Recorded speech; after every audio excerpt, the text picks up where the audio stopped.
Spinoza, the mind is the body. Spinoza's ontological monism has a lot going for it. The 20th century philosophers Gilbert Ryle, Peter Strawson, and Donald Davidson certainly believed so.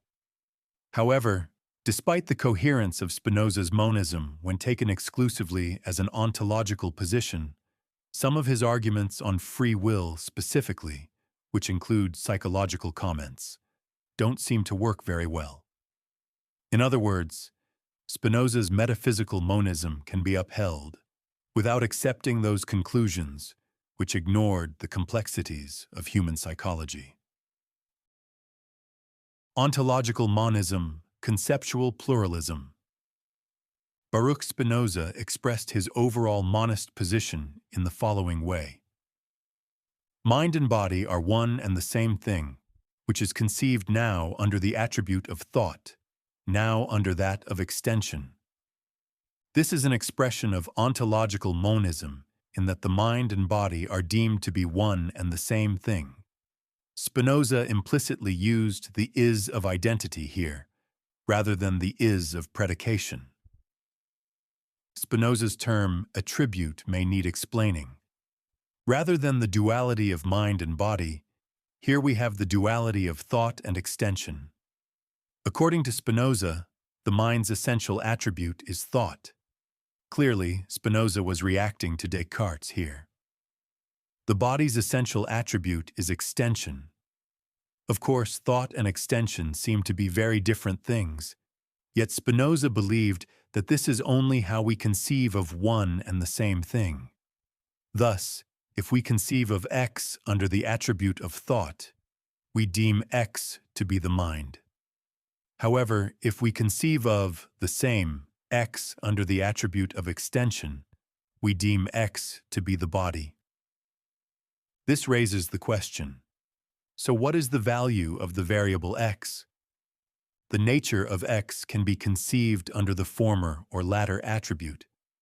In more concrete terms, Spinoza went on to say that, consequently, the order of the actions and passions of our body is the same as the order of the actions and passions of the mind. Again, the mind and body are one and the same thing. To Spinoza, this also meant that the actions and passions of our body are one and the same thing as the actions and passions of the mind. In both cases, we're conceiving the same X in two different ways. One other way in which Spinoza got his point across was by arguing that a decision of the mind on the one hand, and an appetite and determination of the body on the other, are by nature simultaneous. Note that this isn't about correlations, as with Nicolas Malebranche. It's about simultaneity. In other words, decisions of the mind aren't correlated with appetites and determinations of the body. They are one and the same thing. In 20th century speak, mental states, events, aren't correlated with brain states, events. They are all one and the same thing, if under two modes of presentation. As already stated, Spinoza's phrase for this is under the attribute of. Thus, under the attribute of thought, we use the word decision. And under the attribute of extension, X is deemed to be a determination, which can be deduced from the laws of motion and rest. Just a moment ago, I stated that, in 20th century speak, mental states, events, aren't correlated with brain states, events. They are all one and the same thing. In the work consulted here, i.e., ethics, however, Spinoza never mentions the brain. Yet he hinted at it in various places. For example, in terms of what the body is capable of doing, Spinoza went on to say that, for no one has yet achieved such an accurate knowledge of the structure of the body as to be able to explain all its functions. Spinoza even provided an example when he referred to the things sleepwalkers do, which they would not dare to perform while awake. Why did Spinoza bring all this up? It was primarily to explain why the mind moves the body, and how it does so. The phenomenology of free will. Spinoza focused on our, not his own words, phenomenological experience of what we take to be our own free will. He argued that this can't be decisive. He wrote, "Experience, no less clearly than reason, amply shows that the only reason people believe themselves free is that they are conscious of their actions. Yet the same people are unaware of the causes that determine them." Not only is Spinoza's argument against free will radical, so are his explanations as to why he took his position. In terms of the causes that people are unaware of, they're nothing but its appetites, which themselves vary depending on the various states of the body. In other words, people can't will their appetites, and neither can they will the changes in their bodies. So was Spinoza assuming a necessary relation between a given appetite and a given action? Does the same appetite always cause the same action in the same person over time? What about a similar appetite when it comes to another person? Would that result in the same action? Ha! None of this may matter because all these other scenarios can be explained deterministically too. If a specific appetite brings about a specific action at one time, but another action at another time, then it is still an appetite that has a deterministic effect on both actions. Indeed, even if the appetite changes over time, then it's still the changed appetite which will have a deterministic effect on the following action. Decisions and appetites. Spinoza used the word decision rather than the broader term action, but whichever word he used, he concluded that the decisions of the mind are nothing but its appetites. This is stronger than my earlier line of reasoning because I used the words has a deterministic affect on. Spinoza, on the other hand, again implicitly used the ins of identity when he argued that the decisions of the mind are its appetites. Thus, the decisions of the mind aren't expressions of appetites. They are appetites.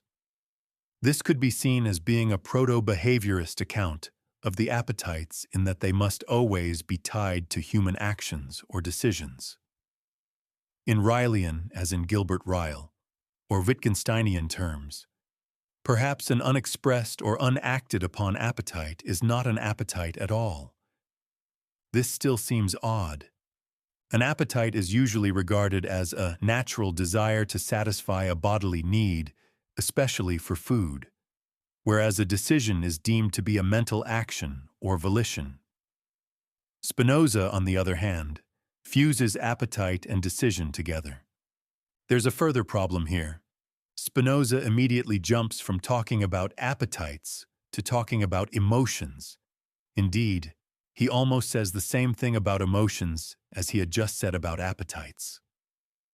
Spinoza argued that our own emotions are the basis for all the decisions we take. The words almost says the same thing were used because in the case of emotions, Spinoza argued that they are the basis for all our decisions. When it came to appetites, on the other hand, Spinoza argued that the decisions of the mind are nothing but its appetites. So appetites, unlike emotions, aren't the basis for all our decisions. They are our decisions. Example 1. Spinoza on the drunkard. Spinoza put the case against free will by citing the case of a drunkard. He wrote, "The drunkard may believe it is by a free decision of the mind that he says the things that later, once he has sobered up, he wishes he had not said." The argument here is that the drunkard didn't will what he said when drunk. However, he did will what he said when sober. Yet perhaps he did indeed will what he said when drunk. The difference here being that in one emotional and psychological state the drunkard said P, and in another emotional and psychological state he said not P. Indeed, even though if alcohol interfered with the drunkard's brain, he might still have willed to say P. The fact that he later rejected saying P doesn't seem that relevant to the notion of free will. For example, someone can easily say that the drunkard let his guard down when drunk, yet his guard was up when sober.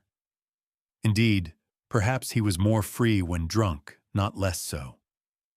This could be because his moral sense or psychology wasn't determining his actions on words. The other option here is that either the drunkard had free will in both cases, or he didn't have free will in both cases. Being drunk or sober doesn't seem to be decisive in this debate. Spinoza broadened out his argument by saying that we do many things we are afterwards sorry for. This means that we don't even need to be drunk to do many things we're sorry for afterwards. When one thing was done at one time, the person doing it was in a particular emotional and psychological state. And when he regretted doing that thing at a later time, he was in a different emotional and psychological state. In both cases, he either had free will or he didn't have free will. In fact, Spinoza is right when he said that we are agitated by conflicting passions. But what has that to do with free will? After all, both the state of mind this person was in when the regretted act was done and the regret which occurred later might have both been at least partially determined by his passions. Underneath all this, another argument against free will is hidden. Spinoza argued that those of us who are afflicted by contrary emotions do not know what we want.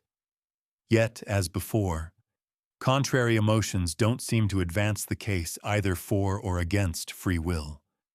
Again, a specific emotion may cause a specific action, and its, if there is such a thing, opposite may cause a different action. Yet perhaps in both cases, perhaps we did know what we wanted, if only for a short time. So the existence of free will applies to both cases, unless, that is, an emotion and its opposite occur at literally one and the same time. It's hard to make sense of that. So instead, say that contrary emotions rapidly fluctuate. In that case, then, it's still hard to say that this works either for or against free will. Example 2. Spinoza on wagging tongues. One other example is given by Spinoza. This doesn't seem to work either. However, that may be because it's, at least partially, an attempt at a joke. This is Spinoza's take. Human affairs would certainly be in a far happier state if people had as much ability to keep silent as they have to speak out. This showed Spinoza that experience provides more than ample evidence that the tongue is the organ people have least control over. This has a similar shape to Spinoza's other arguments against free will. Having no control over the tongue presumably means that people sometimes say things they later regret, or that they say things they didn't really mean. Like the example of drunkard, this may simply mean that a person was in one state of mind at one point and in another state of mind at another point. Indeed, perhaps at a yet later time, that same person may come to regret his previous regret. As before, none of this seems to work either for or against free will. It simply displays the complex psychology and emotions of most human persons.